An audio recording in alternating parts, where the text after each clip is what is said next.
Hello. आज हम बात करेंगे 1 Feb। आज हमारा यूनियन बजट का डे था। यूनियन बजट बेसिकली एक ट्रेडिंग सेशन के अकॉर्डिंग देखा जाए तो एक अच्छा ट्रेडिंग सेशन लोग एक्सपेक्ट करते हैं, क्योंकि मार्केट में मूवमेंट बहुत अच्छी रहती है। और जो कि देखने को मिला भी अगेन, जैसे जनरली प्री मार्केट एनालिसिस में देख रखा था हम लोगों ने कि 12 बजे से पहले कोई खास मूवमेंट नहीं रहता है, और जब जैसे ही 12 बजता है उसके बाद एक अच्छा मार्केट मूवमेंट देखने को मिल जाता है, क्योंकि बजट शुरू ही उस टाइम के बाद होता है। सो ऑल्दो मैंने आज ट्रेड नहीं लिया था, क्योंकि ये मेरा एज अ ट्रेडर ये मेरा फर्स्ट बजट था। सो आई वाज थिंकिंग कि आज सिर्फ मार्केट को एनालाइज करके देखेंगे इस बार। अगर पहला है तो कोई बात नहीं, ट्रेड नहीं लेंगे। नॉर्मल डेज पे ट्रेड करना जनरली साइकोलॉजी ऐसी रहती है कि बजट है तो आज तो हम कमा ही लेंगे, लेकिन ये बात भी ध्यान में रखना होता है कि आज लॉस भी हो सकता है। सो इस वजह से मैंने ट्रेड नहीं लिया था। बाकी मैं आज दिखा देता हूँ। 25 तारीख के बाद से जो मेरा स्ट्रैडल का रिकवरी था उसके बाद से मैंने एक भी ट्रेड नहीं लिया अभी तक। काफ़ी दिन हो गया है, और मुझे वैसे तो ट्रेड लेना चाहिए था अगर मेरे को इस प्रोसेस में चलते रहना है, बट मैं स्ट्रैडल स्ट्रैटेजी पे काम कर रहा था। देख रहा था कि स्ट्रैडल स्ट्रैटेजी कब काम कर पाएगा। और जितना मैंने अभी तक देखा है कि मार्केट ओपनिंग के टाइम पे जैसे 9:15, 9:16, 17 पे अगर कोई ऑर्डर लगे, क्योंकि शुरुआत में मार्केट मूवमेंट रहता है, तो उस टाइम पे आपको एक स्ट्रैडल स्ट्रैटेजी काम कर जाएगी, या फिर BTST में भी स्ट्रैडल स्ट्रैटेजी काम कर जाएगी अगर आप बिल्कुल ही 9:27, 9:26, 9:28 पे अगर आप स्ट्रैडल स्ट्रैटेजी बनाते हो तो just before the market closing. So सबसे पहले शुरुआत कर लेते हैं आज के मार्केट से। जैसे कि डिस्कस किया था, मैंने ट्रेड नहीं लिया था, लेकिन हाँ छोटे मोटे मूव्स कैप्चर हो पा रहे थे। जैसे ये 42 पॉइंट्स का मूव था, ये कैप्चर हो पा रहा था। लेकिन आज जो मेन था वो ये था कि जैसे कॉल का जो प्रीमियम था वो 200 प्लस में ही सारे प्रीमियम्स नज़र आ रहे थे, और पुट का जो प्रीमियम था वो सस्ते थे। जैसे 40 टू 90 रुपीज़ के बीच में थे कॉल और पुट के ऑप्शन।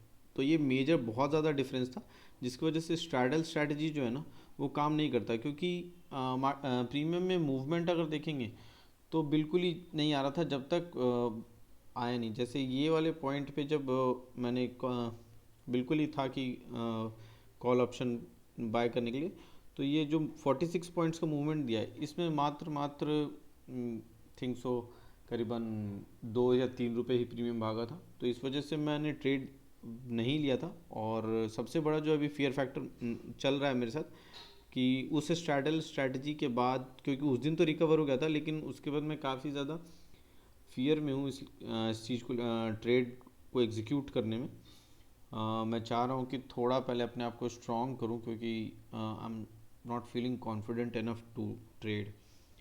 सो उसके बाद मार्केट बिल्कुल ही एक रेंज बाउंड हो गया था। ये उस टाइम का लो था, और ये प्रीवियस डे लो है, सॉरी प्रीवियस डे ओपनिंग है जहाँ से मार्केट खुली थी।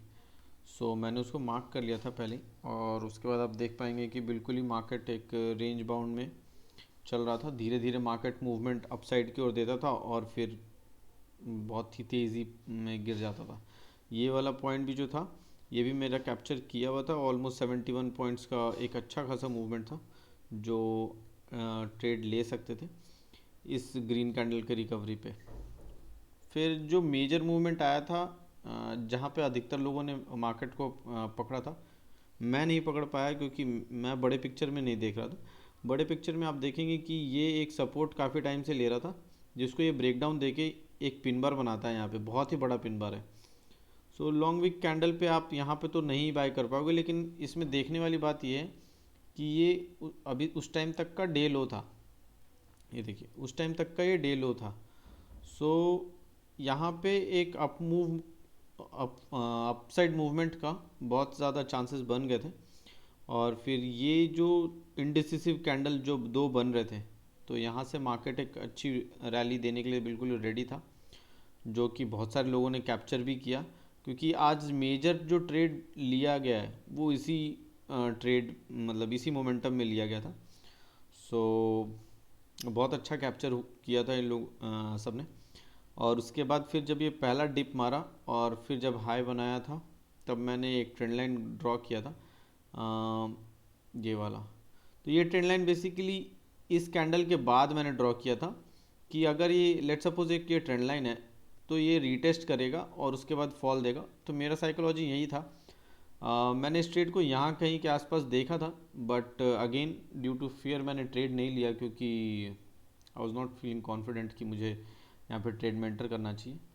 सो क्योंकि मेरा माइंडसेट बिल्कुल ही अभी फ़िलहाल लो हो रखा है थोड़ा सा साइकोलॉजी के बारे में बता देता हूँ कि फ़िलहाल जो करंट सिचुएशन चल रहा है मेरा, आई am not feeling that much confident कि ज़रा सा भी उसमें मुझे अच्छा फील हो। लेकिन ये बहुत ही अच्छा मूवमेंट दिया था। अगर इसको कैप्चर करते तो करीबन 500 पॉइंट्स है, जो कि पूरे कैप्चर कभी भी कोई कर नहीं पाता। हाँ, यहाँ पे अगर कोई स्ट्रैडल स्ट्रैटेजी बनाता तो बेशक वो काम कर जाता, और मुझे भी यहाँ पे स्ट्रैडल स्ट्रैटेजी ही बनाना चाहिए था, जहाँ पे अगर आपको लगे कि बिग मूवमेंट आने वाला है किसी भी एक साइड पे, तो आपको स्ट्रैडल स्ट्रैटेजी में अच्छा फ़ायदा मिल सकता है और थोड़ा सा आप सेफर साइड में भी रहोगे अगर आप स्ट्रैडल स्ट्रैटेजी में जा रहे हो तो। सो ये एक अच्छा आज का दिन था। एज अ ट्रेडर अगर कोई देखे तो नॉर्मल प्राइस एक्शन के अकॉर्डिंग भी वो ट्रेड कर सकता था। एज सच कोई न्यूज़ का मतलब बहुत ज़्यादा इम्पैक्ट नहीं था, न्यूज़ बेस्ड कोई ट्रेडिंग नहीं थी। सिर्फ और सिर्फ प्राइस एक्शन पे भी अगर कोई ट्रेड करेगा तो भी वो एक अच्छा मूवमेंट निकाल सकता था। जो मेरे ट्रेडिंग जर्नी का पार्ट है उसमें मैं आगे बढ़ जाता हूँ कि मैंने ट्रेड तो नहीं लिया एक भी। उसके अलावा जो मैं काफ़ी टाइम से बताना चाह रहा था कि मेरा जो स्विंग ट्रेड्स हैं वो बिल्कुल ही बेकार जा रहे हैं, ऑलमोस्ट सब में लॉस है। तो मैं आज आपको उसका पोर्टफोलियो दिखा देता हूँ। सो ये है उसका पोर्टफोलियो। फॉर दिस एक सेकंड इसको इधर ले आता हूँ। सो ये आपको दिख रहा होगा। एक जो सबसे टेंशन वाली प्रॉब्लम ये है कि बैंक ऑफ बड़ौदा है। जो इसमें गलती हुई है वो मैं बता दूं। जैसे पहला, अगर मैं प्राइस एक्शन पे स्विंग के लिए प्राइस एक्शन के अकॉर्डिंग स्विंग में ट्रेड ले रहा हूँ तो मुझे अपना स्टॉप लॉस फॉलो करना चाहिए था, बट स्टॉप लॉस फॉलो नहीं किया मैंने, जिसकी वजह से ये सारा जो है ना मेजर आप देख रहे होंगे 7%, 10%, 9%, सबसे ज़्यादा इसका लग रहा है 14% बैंक ऑफ बड़ौदा का। बैंक ऑफ बड़ौदा में जो फॉल आया है उसका मेजर कारण ये है कि अडानी का जो लोन का पार्ट है वो बैंक ऑफ बड़ौदा से लिंक है, और जिसकी वजह से अगर अडानी के शेयर्स में कोई भी मूवमेंट आ रही है, अगर वो काइंड ऑफ क्रैश ही कर रहा है ये अडानी के सारे शेयर्स, तो वो बैंक ऑफ बड़ौदा पे भी इफ़ेक्ट कर रहा है, जिसके कारण आज थोड़ा सा अप मूव देखने को मिला था। करीबन हाफ मतलब ये 14% जो आपको दिख रहा है ये करीबन 6% के आसपास आ गया था, लेकिन मैंने उसको एग्ज़िट नहीं किया। मैंने सोचा कि अगर रिकवरी कर रहा है तो कर जाएगा, but all of a sudden अभी रिकवरी तो नहीं देखने को मिल रही है।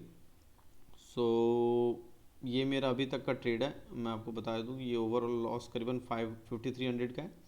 ये ओवरऑल लॉस जो दिख रहा है ये इससे थोड़ा सा ज़्यादा है, क्योंकि मैं इस पर कुछ इंटरेस्ट भी पे ऑन हो रही है, क्योंकि ये सारा का सारा ट्रेड लेवरेज में लिया हुआ है, और लेवरेज के ट्रेड्स में आपको बहुत ज़्यादा नहीं, बहुत ही कम अमाउंट ऑफ इंटरेस्ट आपको पे करना पड़ता है।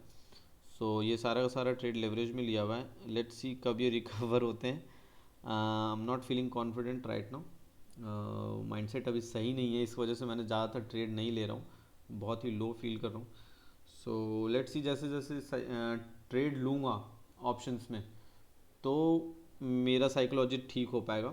मेरे से जो अभी एक और गलती हुई कि अगर मैं प्राइस एक्शन देख रहा था तो उसके बाद मैंने स्ट्रैटेजी स्ट्रैटेजी के ऊपर ज़्यादा ध्यान देने लगा और बिल्कुल ही प्राइस एक्शन को छोड़ दिया, कि मैं जो छोटे मूव्स कैच कर रहा था 30 से 50 पॉइंट्स के, वो भी मैंने कैच करने बंद कर दिए।